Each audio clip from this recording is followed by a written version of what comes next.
Rolling. Hello, Felicity. Hi. I'm just going to quickly say, when I watched this, I was reminded of two of my favourite comedians, Julia Louis-Dreyfus and Miranda Hart.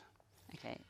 And when I was watching, because I was like, when you're looking at, like, when you're addressing your, like, audience, your fans, that sort of thing, and then Julia Louis-Dreyfus, she just does these things with her face where it's like a million different, you know. She's my hero. Okay, I was going to ask. She is my hero. Yeah. I mean, that is the biggest compliment that you could ever give me, is that I'm anything like Julia Louis-Dreyfus. I think she's the greatest comedic actor of our time. I just, like, when I remember watching back Seinfeld with someone who hadn't seen it before, and I was, like, so excited. And I was watching her, I'm like, she makes jokes with her teeth. Yeah. Like, she does that. And I was just like, how do you make your teeth funny? Yeah. She was so much a part of it. And then you watch Veep, and it's just a masterclass. And do you know what? I remember I hadn't seen Veep until all of it had finished, I think. Yeah. And I remember going, like, I know she's incredible, but she kept, like, getting the Emmy every year. And then you watch it, you're like, who else is going to get the Emmy? Yeah. Like, my favourite scene is what... I know that we're talking about The Office, but anyway, you got me talking about Julia Louis-Dreyfus. When she's... I don't know if you remember, maybe it's in season 2, and she's on a book tour, and she's got her feet up on a desk in a hotel, and she tries to knock off the books. And just even the writing of why that would be funny to try and knock off a book, and then she falls back on the chair. I'm like, you're it, mate. You are the shit. I love you. Marry me. Yeah. No, because, like, when I was watching it, I think it's the first episode where you're hyping everybody up the way that you do, and you say, like, I want to suck your blood. And I was like, that got me. I was like, I'm on board, because that's the kind of stuff that I would say at work and be like, oh, I don't think I can say that. Yeah. And then I also go, I'm gay, and if you don't like it, it's a hate crime, so I'm going to get away with it. Don't discriminate, okay? Basically, yeah. That's funny. That's my get out of jail free card. See, we do use the gay card. But, like, working in the sort of mockumentary format, like, did it, like, teach you anything new as a performer?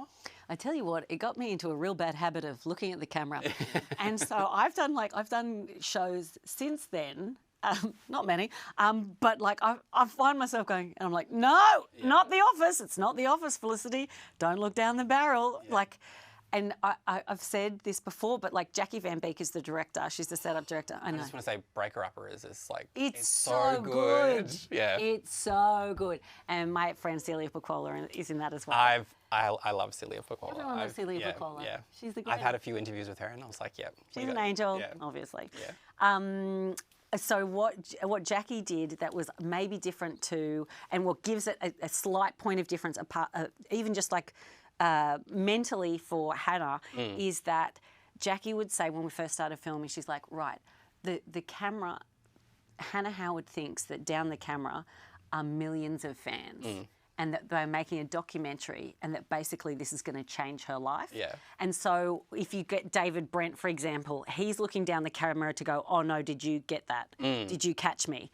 Whereas Hannah looks down the camera to say, don't worry, guys, I've got this. Like, watch what's going to happen next. Yeah. So that was, it really made me laugh, just the idea of, like, how famous Hannah thinks she's going to be. Yeah. Like, just like, it's my fans. But sometimes, like, I don't know, I related to that, because sometimes you just like, oh, no one was here to hear that. Yes. That's what it is. So that's why you look at it and just be like, oh, they get it. They get it. Yeah. They don't, but they get it. Yeah. It's like when you've got headphones on, and you put on, like, you know, you've got Chapel Roan, and you just, like, you are in the film clip, you're in the music video. I 100% have done the espresso movement as I'm walking. Oh, I love that. I love that. And then I realise no one else can hear this. Or sometimes I'm looking down the camera of, like, what I would say. Like, if and I'm like, there's no camera, bitch. Yeah. What are you doing? Come on, babe, get on the bus. And, like, I feel like comedy has such a good way of, like, addressing, like, social issues. And I feel like this touches on a few different things. And, like, has it given you, I guess, a new perspective on, like, office culture and that sort of thing? Like, all, like, just the way that people have conversations that we don't think that they do, but it's like it's out there in a workplace. What I've learned is it must be really boring to work in an office. No, the closest I came to an office job is I was in a sketch show and we had to go in and write 5 days a week. And by day 3, you're like, I haven't got another joke, man. Like, I don't know. I'm going to get a coffee. Does anyone want a coffee? Yeah. Like, I got a coffee addiction because you get so bored and you try and break up the day to figure out that. I understand. I know why you go to the toilet. Like, get me away from this. I understand that. And also just the air in offices, the windows don't open. Yep. So we had, like, this is from the set, we had windows all the way around, but none of them opened, and they were all like tinted and controlled for the light. Yeah. So we'd be filming for hours and hours, and I'm like, can we just have an air break? Yeah. And they'd have to open the doors where they could and like get some fans in, because you just get so like suffocated. So shout out to anyone that has an office job. Well done. I couldn't do it. Well, I just want to quickly wrap up. I'm going to get a little bit like serious with you. I just want to say, because I know that you're such an advocate for mental health, and a few years ago, like there was things that I went through that really tested me, and I feel like movies, it was such an escape, and TV was such an escape, and it kind of again gave me purpose because of my writing.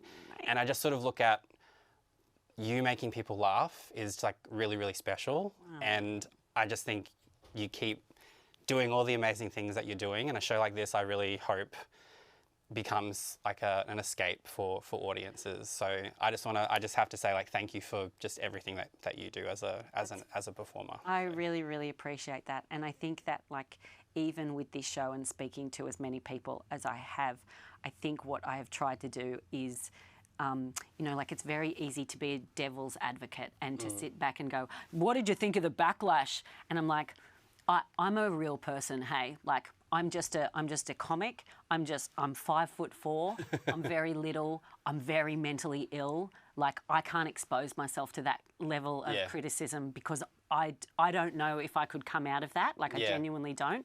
So I stay away from it, and I've been very lighthearted about how I've dealt with it.